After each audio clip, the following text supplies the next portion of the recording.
Doctor Amal Saikia ছাৰৰ কথাৰে আপোনালোকৰ মাজত পাঠ কৰিবলৈ লৈছোঁ আইৰ হাত দুখন।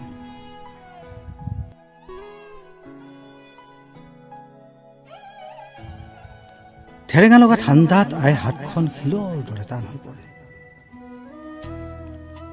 শুকান জেওৰা খৰিৰ জুই তাপত আইৰ হাতখন সেকোতে এটা ঘৰচীয়া গোন্ধ বিয়পি পৰে। এইখন হাতেৰে আয়ে মোক পিটিকি পিটিকি ভাত খুৱাইছিল। চাদৰৰ আঁচলেৰে মুখখন মচি মোক খোৱা চুমা দুটাৰ দাগ মোৰ গালত আজিও জিলিকি আছে।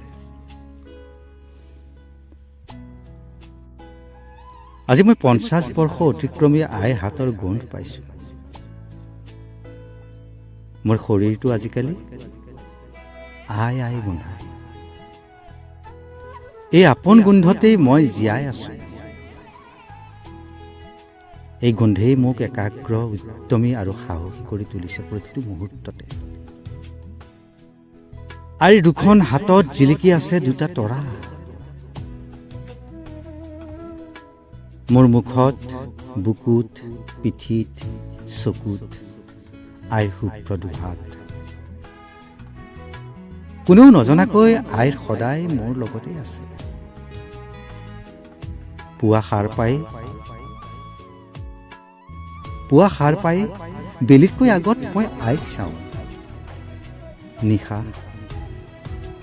নিশা আইৰ কোলাত প্ৰশান্তিৰে ঘুমতি যাওঁ। মোৰ আইৰ হাত দুখনে সুগন্ধৰে ভৰপূৰ। এখনত শেৱালি, এখনত বকুল। ফুল ফুলে, আইৰ দুহাতত সদায় ফুল ফুলে। ধন্যবাদ।